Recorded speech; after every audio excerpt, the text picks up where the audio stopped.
Hey everybody, this is dHunter, bringing another action figure video.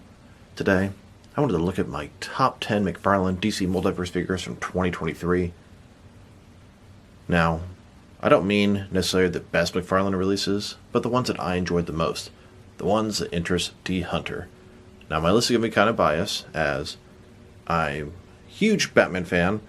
I also love the obscure characters, the characters that have never had releases before, and army building. Looking back at 2023, sometimes I complain, oh, they're losing their steam, they're making too many re-releases, etc.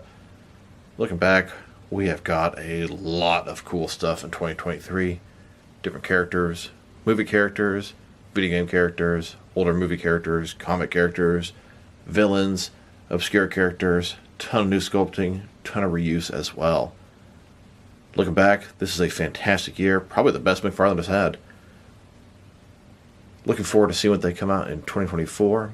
Now, this is supposed to be a top 10 McFarlane DC Multiverse video, but I just couldn't do it. So it's going to be a top 20 video. So let's go ahead and get started. Ranking in at number 20. This is the Batman and Robin movie, Batgirl, played by Alicia Silverstone. For such a horrible character, it makes for a really nice figure. Excellent job with the hair, the suit.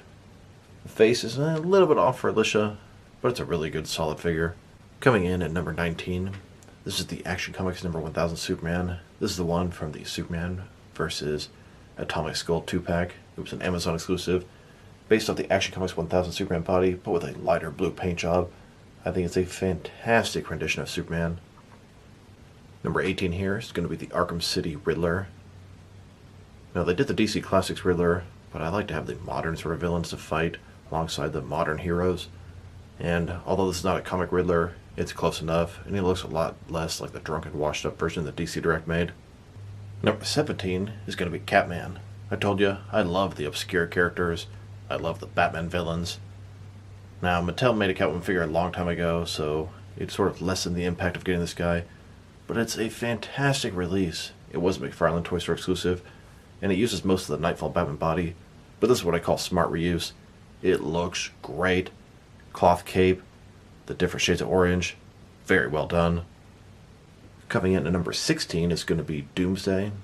This is a mega figure. It was released in a 2-pack with a damaged Superman. This is a San Diego Comic-Con Target exclusive. It wasn't hard to get as long as you pre-ordered at their website. It's a mega figure that uses a lot of parts from Devastator, but once again, smart reuse. I think it works. This guy's excellent, a great Superman villain to the collection. Rank number 15 is going to go to the Flashpoint Flash figure. This is a traditional looking Barry Allen. It's done on the Blue Beetle Booster Gold body, and I don't mind it. My only complaint is he's just a tiny bit shorter than I'd like him to be. I think the Rebirth Flash is my favorite, but this one looks really good. Regular traditional costume, and he has an unmasked head that looks fantastic for Barry Allen, and it can also look good on one of your Aquaman figures as well. Number 14 is going to go to the Val Kilmer Batman from Batman Forever. This is Batman in his sonar suit from the end of the film. Personally, I would prefer the Panther suit, which is a suit he wore for the first part of the film. But hopefully we'll get that in the future. They just did an excellent job with the chin, the metallic paint job, a little bit of blue, the black. It's all just very well done. This guy was part of the Batman movie 6-pack, and you bet there's going to be a Batman Forever wave in the future. Number 13 is going to go to the Batman and Robin movie, Arnold Schwarzenegger, Mr. Freeze. This is a collective Build-A-Figure. Now, the likeness is just spot on. The face looks just like Arnold Schwarzenegger. The figure looks good, except for the paint job is kind of bland. I've seen some repaints that really do the sculpt justice, but as it is, and the paint job leaves a little bit to be desired. Coming in at number 12 is going to be the Christian Bale Dark Knight Trilogy Batman. This is the first time they've made a 7-inch scale Dark Knight Trilogy Batman in this suit. I needed this in my collection, and they did not disappoint. Hell, the entire Batman and Robin movie wave and the entire Dark Knight Trilogy wave are fantastic. Can't wait for more movie figures. Rank number 11 is going to go to the comic Rebirth Mr. Freeze. Now, I prefer the comic figures over the movie figures as a whole. This has become my default Mr. Freeze in my collection, my main one. I like having the normal looks of the modern comic villains. And once again, they did not disappoint. It also has a really cool Platinum Chase variant based off the Superpowers paint job. That one is awesome. And there's an upcoming one based off the old school Mr. Zero look. Looking forward to getting that too. But this is my main Mr. Freeze in my collection at this time. So here we are, off to my top 10 McFarlane DC Multiverse figures of 2023. Ranking in at number 10 is going to be the Abyss. And I told you, I like the obscure characters, I like the characters they haven't made figures of before, and I like the Batman characters. This guy fits all three. It actually led me to read the comic story he was about. It was a pretty good story with Batman Incorporated, the modern Batman, Abyss, Lex Luthor, bunch of stuff going on. The figure itself is pretty cool. Torso maybe a little bit too long, but he's so unique. I like him a lot. I like adding comic Batman rogues to the gallery. Number 9 is going to be Duke Thomas, The Signal. Like I said, really like the Batman characters that haven't been released before, and although Mattel did give us a Duke Thomas figure at one point, it was in his old Robin costume. This is Duke Thomas in his current Batman family costume, The Signal. He looks fantastic. More members of the current Rebirth Bat family. We're close to all of them. Ranking in at number 8 is going to be the McFarlane Classic Wonder Woman. We need a regular Wonder Woman, and we have since the beginning of the line. 4 years later, we finally got her. Once again, they did not disappoint. Figure is good. Not perfect, but good. This is the best Wonder Woman they've released by far, and I believe there's a total of 14 of them. Maybe she should have been early in the rank, but like I said, kind of bias with the Batman figures. Here is rank number 7. This is the Tim Drake Robin. This is my Robin. I was reading comics and grew up in the 90s, and this was my dude, Tim Drake. He's in his original costume, and I love it. I still want them to make one from his Red Robin Rebirth costume, but this one is actually pretty similar to his current Robin costume again. Although I may not like some of the choices they made with Tim Drake recently, this is still my Robin right here in this suit. Ranking in at number 6 is going to be Batwoman. I've wanted McFarlane to make Batwoman since the beginning as well. Another member of the current Bat family. Kate Kane. Mattel did an excellent one, but I really wanted a 7-inch scale one that could move better than DC Drax, and here it is. Yeah, they made you buy this 3-pack Amazon exclusive, which was really annoying, and this figure's not perfect. They made some shortcuts that frustrate me, but really happy to add Batwoman to the mix. Alright, here we go. Top 5 McFarlane figures of 2023 from dHunter's Reviews. Number 5 here is going to be the 1989 Michael Keaton Batman. This specifically is one that came with the Batmobile. He has more of a yellow symbol versus a gold symbol, but they're both pretty nice. There's another one that came with the Batman movie 6-pack. He's got a cloth cape. I was 5 years old in 1989. That movie was very influential on me as a Batman fan, as I'm sure you can imagine. Michael Keaton coming back at the Flash was just icing on the cake. This figure is awesome. Once again, not perfect. I think they could have done a better job with the neck, but he just looks so damn good. And he came with the Batmobile, which is just amazing. If I was including vehicles in this, that probably would take number 1. This figure is great, very articulated. Just do wish they could have done a little better job on the neck and head. Here's my number 4 figure. This is going to be the blue and gray Hush Batman. Now, either you think Hush Batman is the perfect size, or you think he's too big. Personally, I think he's a tiny bit too big, just a tad, about 0.2 inches. And that's just looking at the McFarlane line as a whole. I like my Batman big, bulky, bruiser. This figure just looks so good. I'm not a fan of how they did the head and neck as one piece. I really wish they never did that with any of their figures. But this was my favorite Batman figure for so long.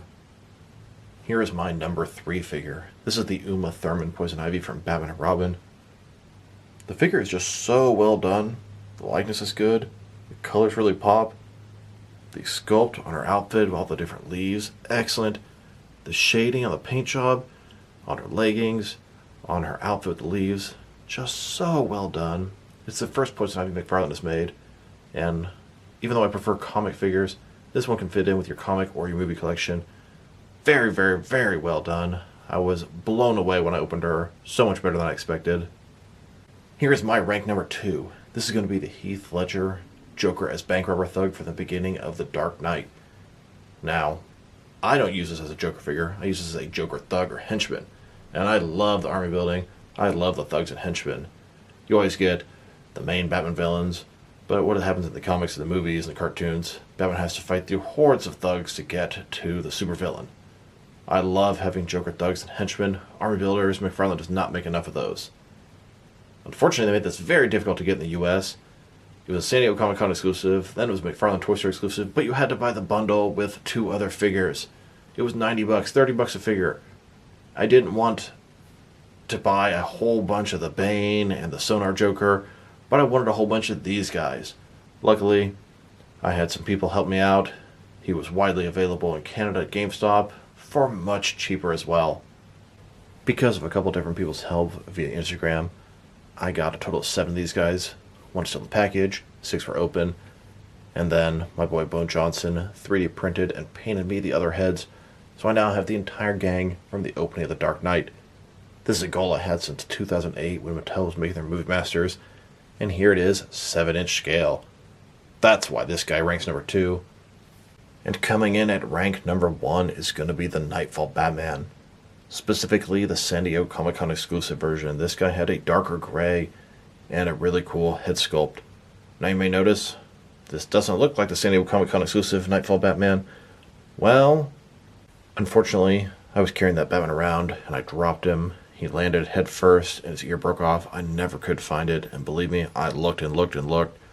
So I ended up head swapping with an extra Nightfall Batman I had, just so his ears would look intact.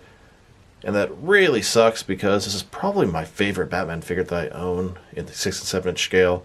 Of course, that's the one that's going to have a giant, massive break on the ear. So unfortunately for now, this is how mine looks. And I wasn't going to give him the number 1 rank because I just don't even want to look at him. But it is my favorite figure of the year.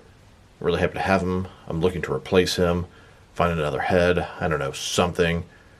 The dark gray on this guy just makes him my favorite Batman, as I was reading comics heavily in the 90s, and this is what I think of when I think of the comic Batman. Really annoyed about the head, but I'll find another one. They're kind of pricey, so I've been keeping my eye open, hoping to find one for a fair price eventually. Still, I wasn't going to put him on my list just because I just can't stand looking at him because I hate what happened to him. But it is my favorite figure of the year. Once I get a new one, I'll take really good care of him and make sure this doesn't happen again. I personally think the Nightfall Batman is about 0.2 inches too short. I wish they would find a medium between the Nightfall and the Hush Batman. As you can see, there's a pretty big gap size-wise between the two. I mean, look at their shoulders. Like I said, 0.2 inches makes a hell of a difference.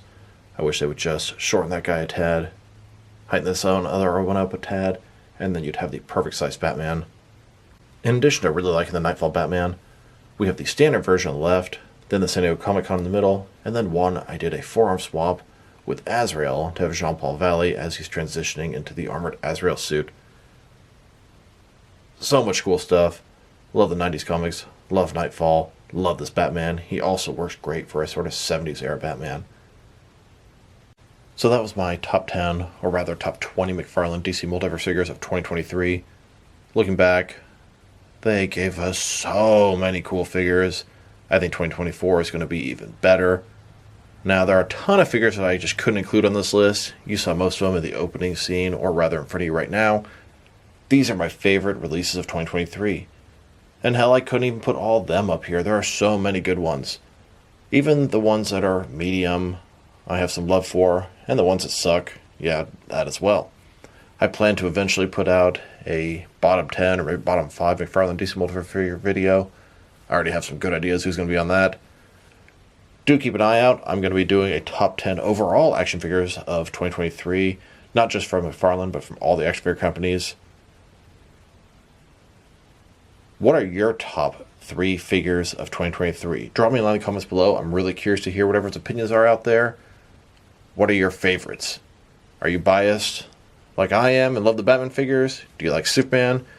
Do you like someone else? What are your top 3 figures? Drop me a line. I'm really curious. So, this is dHunter. Thank you guys for watching this video. If you liked the video, press like below. If you have anything you want to say with the video, add to the comment section. If you want to see additional action figure reviews from me, press subscribe. I do appreciate when you do that. Once again, this is dHunter. Thank you guys for watching this video, and I will talk to you guys real soon.